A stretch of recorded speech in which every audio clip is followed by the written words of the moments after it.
Nel primo giorno per le prenotazioni dei vaccini per gli ultra ottantenni in Friuli Venezia Giulia, presi d'assalto farmacie, Coop e call center. Difficoltà in mattinata, meglio nel pomeriggio. Prime somministrazioni già lunedì. Quasi 24.000 prenotazioni alle 17, di fatto una al secondo. Un'importante dimostrazione di maturità dei cittadini del Friuli Venezia Giulia, commenta il vicepresidente Riccardi. Alla foiba di Vasovizza si sono tenute le celebrazioni ufficiali nella giornata del ricordo in memoria delle vittime delle foibe e degli esuli. Federica chiede il ritiro del cavalierato a Tito, ancora rigurgiti negazionisti, dice. Nell'Udinese sono 7 le aziende che in questi giorni hanno siglato accordi con la UIL per far andare anticipatamente in pensione una settantina di dipendenti. Il fenomeno per il sindacato si sta allargando a macchia di leopardo. Dopo giorni di nebbia e nevicate, finalmente domani il via ai mondiali di Cortina, in pista anche il sappadino Buzzi, qui per riscattarmi dopo una stagione molto complicata.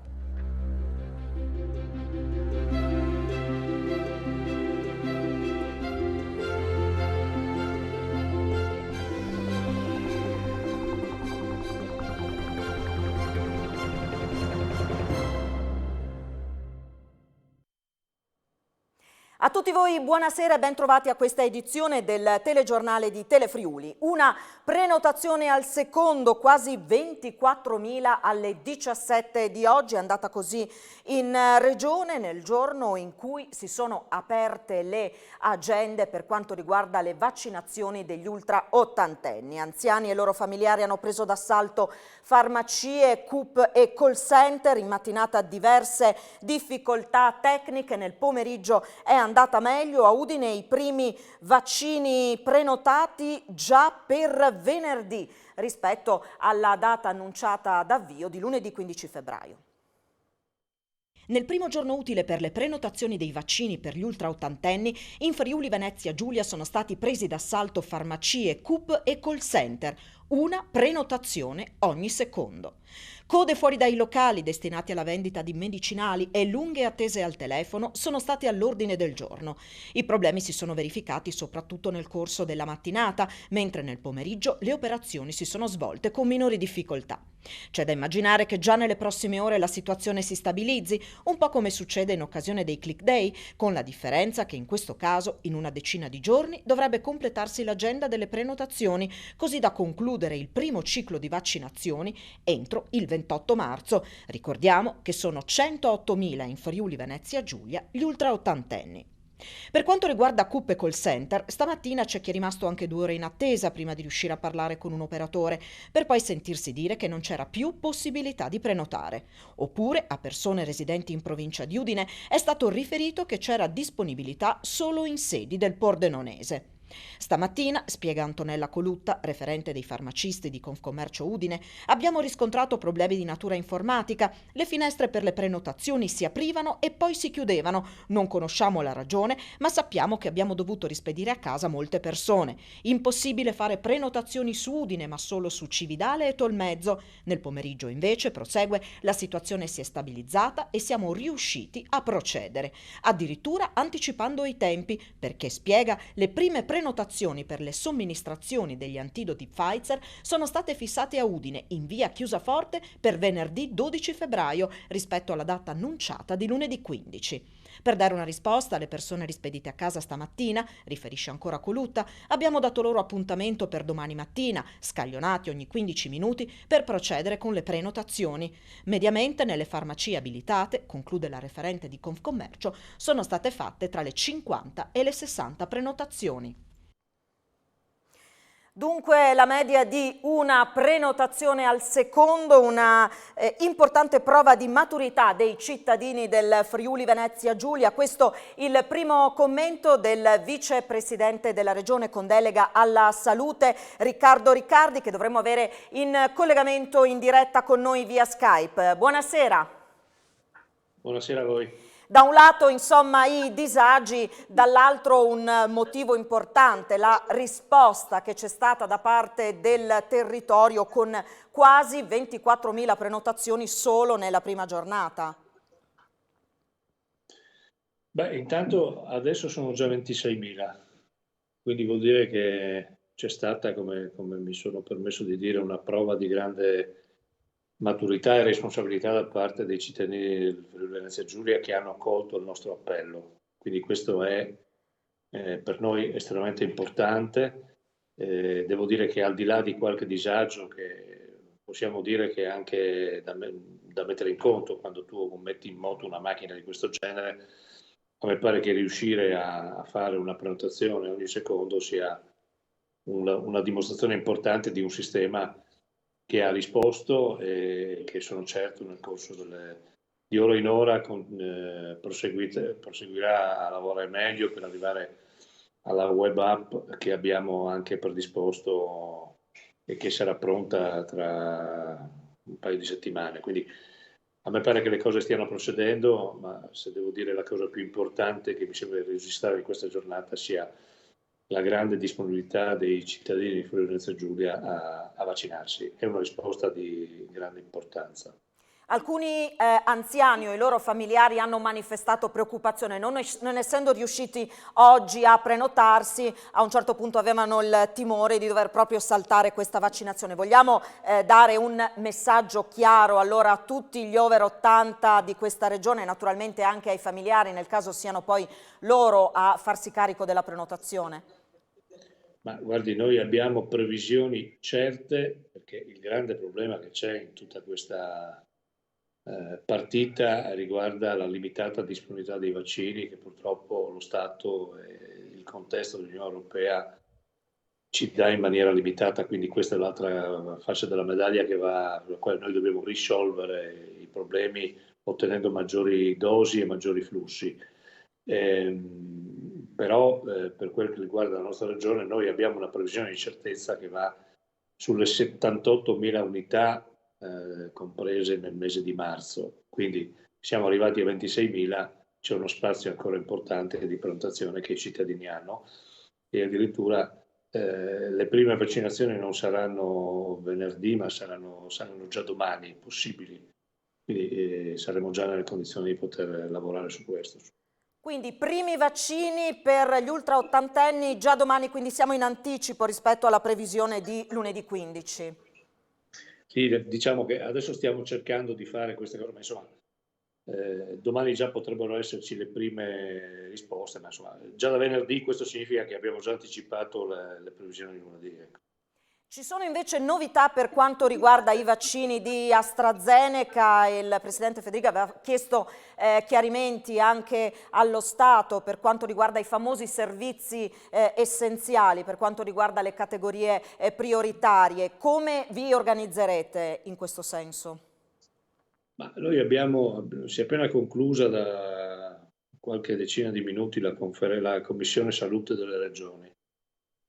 Noi abbiamo chiesto di approfondire due temi. Il primo riguarda l'utilizzo di questo vaccino AstraZeneca che in Francia e Germania viene utilizzato fino a 65 anni, mentre in Italia c'è il consiglio di farlo fino a 55, quindi noi abbiamo chiesto un'evidenza scientifica che che faccia chiarezza su questo, perché evidentemente avere 5 milioni di vaccini programmati nelle prossime settimane in arrivo in Italia e poter vaccinare fino a 55 invece che fino a 65 anni, questa non è una cosa banale. Quindi questa è la prima risposta, il primo quesito e ci aspettiamo una risposta su questo. Il secondo tema riguarda la declinazione puntuale delle categorie così definite dei servizi essenziali.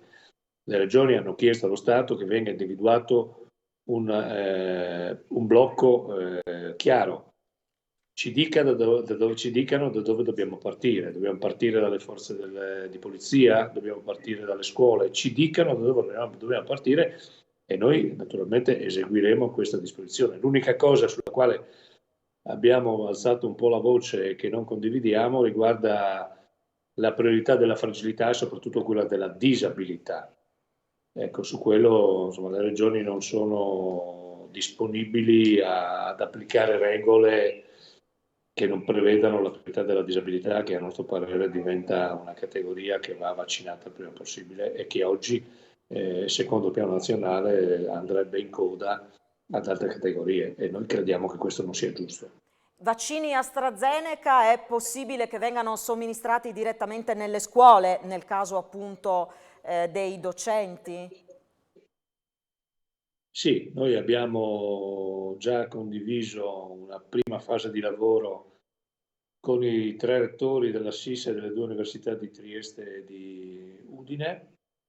Abbiamo approfondito con l'ufficio scolastico regionale i contenuti e quindi trasmetteremo il facsimile del consenso informato e le caratteristiche che al momento possono essere applicate con questo vaccino, chiedendo al sistema scolastico di farci pervenire le adesioni in maniera che poi l'organizzazione possa essere adeguata al movimento dell'equipe che va a fare i vaccini.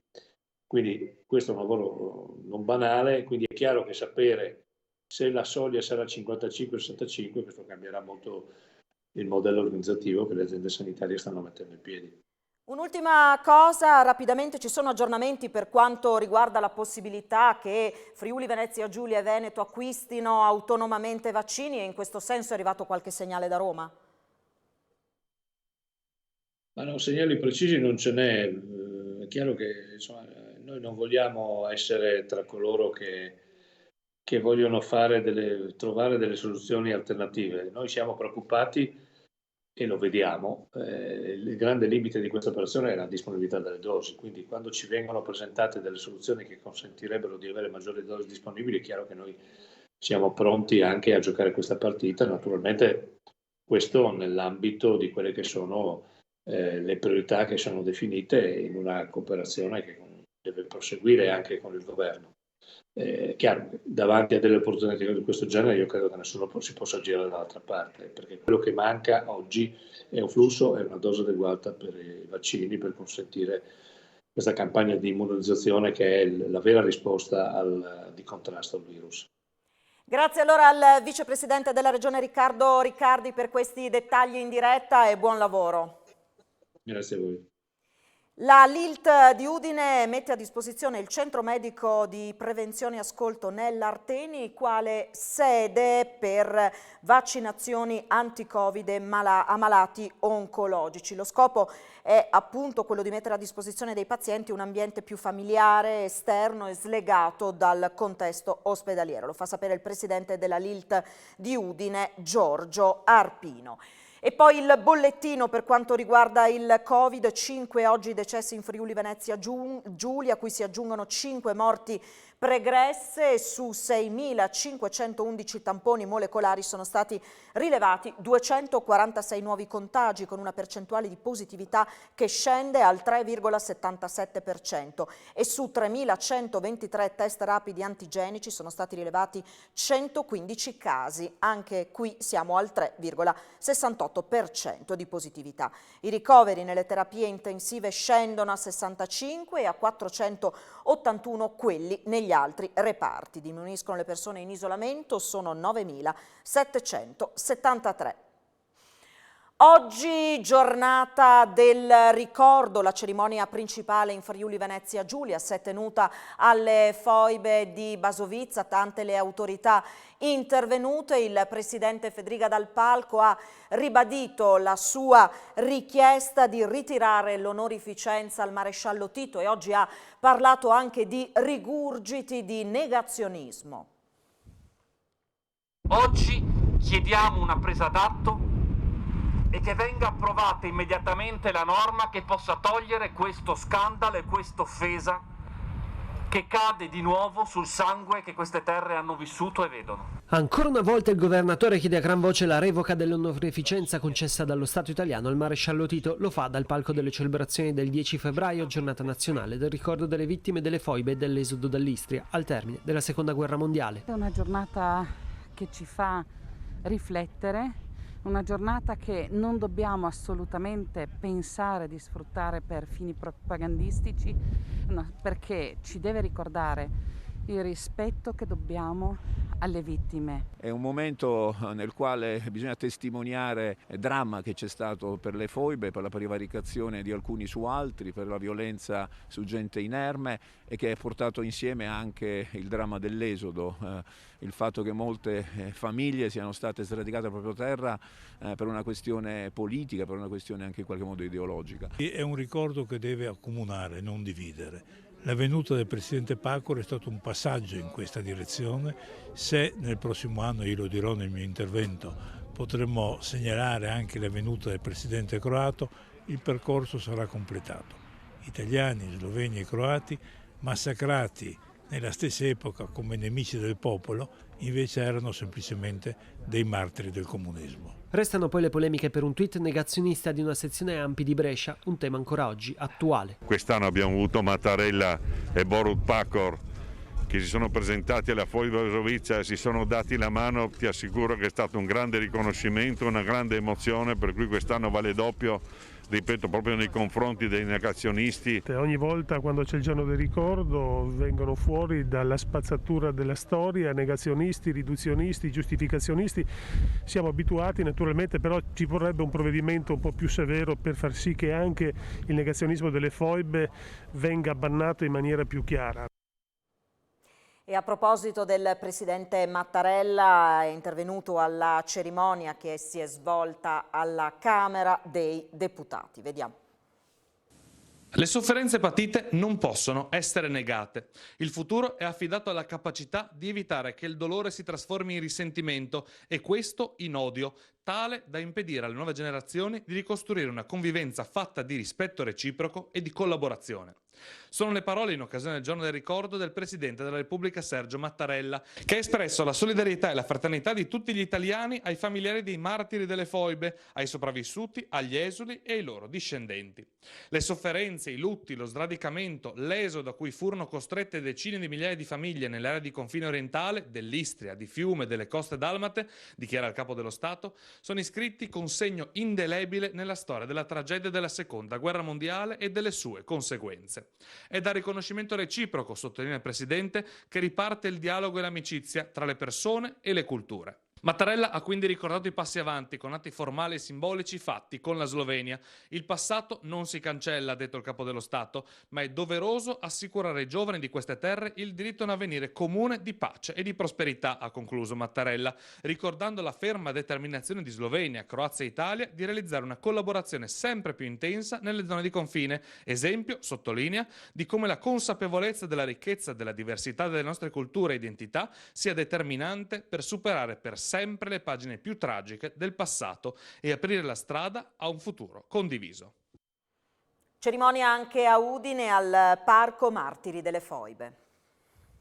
La giornata del ricordo anche qui a Udine. Il rischio vero è che generazione dopo generazione il ricordo venga affievolito. Allora capite che giornate come queste, oltre a mantenere saldo il ricordo, celebrano decine di migliaia di uomini, di donne, di bambini che hanno perso la loro vita. Abbiamo ricordato ovviamente tutte le vittime, i martiri di quei terribili tragedie che sono finite nelle foibe, ma io ho voluto ricordare in particolare una persona, una ragazza che nel fiore della sua giovinezza, della sua innocenza, dei suoi sogni è stata brutalizzata. E Norma è una testimonianza di forza, di fiducia, di coraggio, ma eroico. E solo se noi continuiamo a ricordare quello successo con uno spirito di pace, e non le persone che hanno tanto sofferto e sono morte non saranno morte invano e per sempre.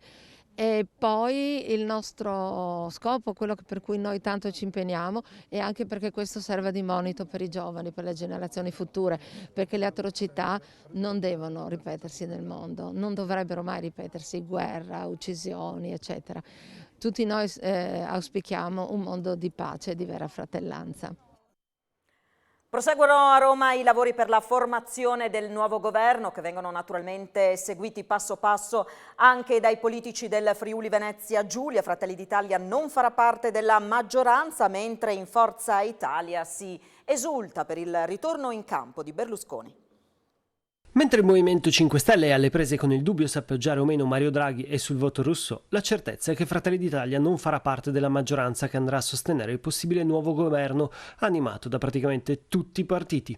Una scelta sicuramente difficile, perché è evidente che la personalità del premier incaricato Mario Draghi sia molto alta, nel senso che comunque è una figura assolutamente di spicco. Riteniamo e ritengo che in qualsiasi Parlamento, in qualsiasi istituzione, serva sempre che ci sia una minoranza e quindi un'opposizione. Lo faremo in modo responsabile. Discorso diverso in Forza Italia con Silvio Berlusconi, che ha salutato Draghi con grande trasporto, incontrato anche Matteo Salvini, leader della Lega, per rafforzare il ruolo del centrodestra. Forza Italia è fiera del suo presidente, Forza Italia è fiera del presidente Berlusconi, uomo che spero la gente ricominci a capire di che pasta è fatto, di che capacità può mettere al servizio del nostro paese. E noi siamo contenti e vorremmo che il presidente Berlusconi fosse elemento centrale rispetto a proprio le nuove politiche del governo. Oggi è stato il giorno delle parti sociali che hanno incontrato il premier designato, sottolineando la necessità di prorogare lo stop ai licenziamenti. Proseguiamo con la cronaca. Una pensionata è stata trovata senza vita nella sua abitazione di Manzano poco prima delle 10 di oggi. A rinvenire la donna sono stati i figli che hanno dato l'allarme, purtroppo però i soccorsi prestati sono stati inutili e si è conclusa con 3 arresti e il sequestro di oltre 2 kg di marijuana, 5,5 grammi di cocaina e 13.000 euro in contanti. Un'operazione antidroga condotta alla Latisana dai finanzieri del comando provinciale di Udine. Ad essere arrestati sono stati 2 ristoratori del posto di 45 e 47 anni che avevano attirato l'attenzione dei militari della compagnia di Latisana, mostrando un tenore di vita eccessivamente elevato rispetto ai redditi dichiarati in relazione alla loro attività professionale. I finanzieri li hanno sorpresi mentre perfezionavano l'acquisto dei 2 kg di marijuana recapitati a casa di uno di loro da un terzo uomo di 41 anni proveniente da Milano, anche lui arrestato. Nell'occasione sono stati sequestrati anche i 13.000 euro in contanti che sarebbero serviti per pagare lo stupefacente. La partita di droga avrebbe consentito, opportunamente tagliata, di confezionare oltre 10.000 dosi da cui si sarebbe potuto guadagnare circa 70.000 euro. I 3 sono stati posti ai domiciliari. I 2 ristoratori hanno già definito la propria posizione con una pena di 2 anni e 6 mesi di reclusione. Il terzo indagato è in attesa di giudizio.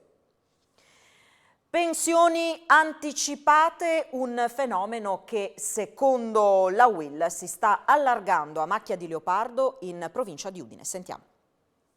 Nelle aziende delle Friuli Venezia Giulia, al momento sono 7 per una settantina di dipendenti, c'è un crescente ricorso alla norma che prevede la risoluzione consensuale con incentivi economici per i lavoratori che hanno maturato un congruo numero di contributi per arrivare alla pensione. Se si fanno gli accordi con i sindacati, i lavoratori che sono prossimi alla pensione possono volontariamente accedere a questo sistema, quindi andare in licenziamento e di conseguenza avere la NASPI, che è la disoccupazione, con i contributi figurativi per ottenere la pensione almeno nei 24 mesi successivi. Ma non c'è il rischio di sentir parlare nuovamente di esodati?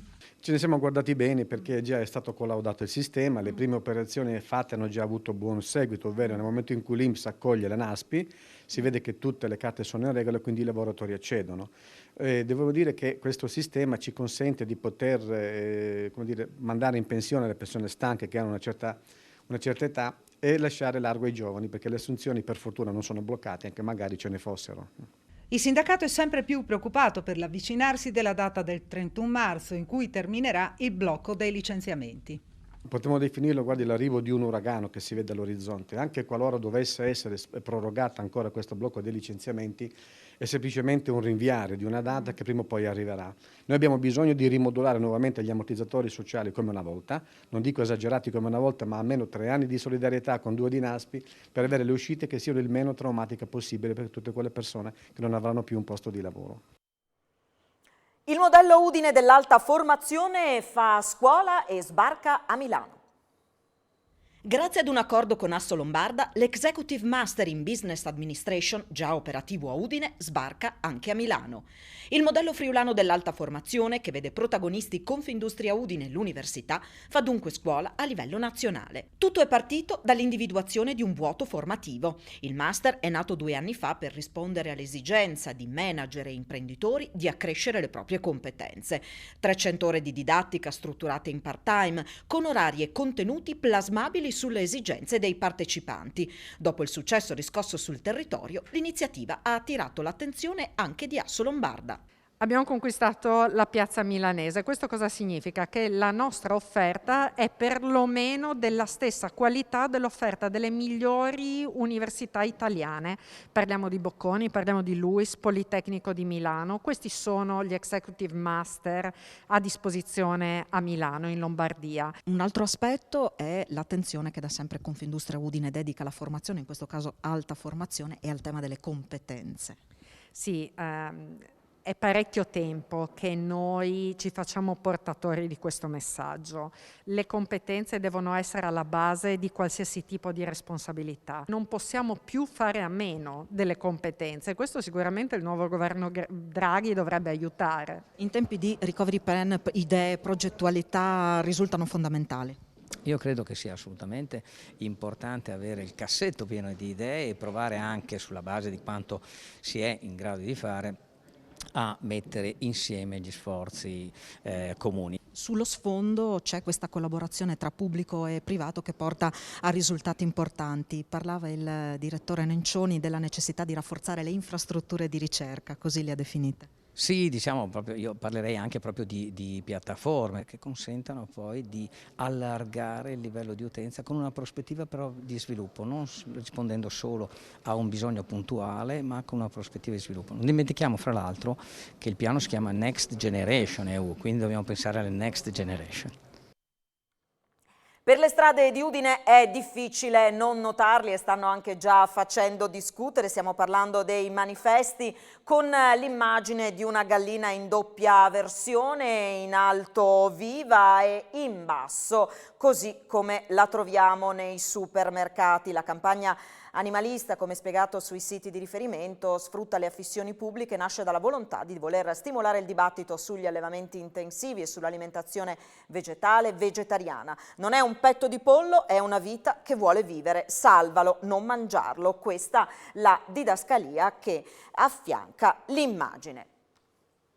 Tra pochissimo l'appuntamento con lo sport di Telefriuli, tra l'altro si parlerà di Buzzi che finalmente si prepara a scendere in pista ai mondiali di Cortina dopo il rinvio legato alle abbondanti precipitazioni degli ultimi giorni. Noi ci fermiamo qui, grazie come sempre per la vostra cortese attenzione, vi auguro un buon proseguimento di serata, arrivederci.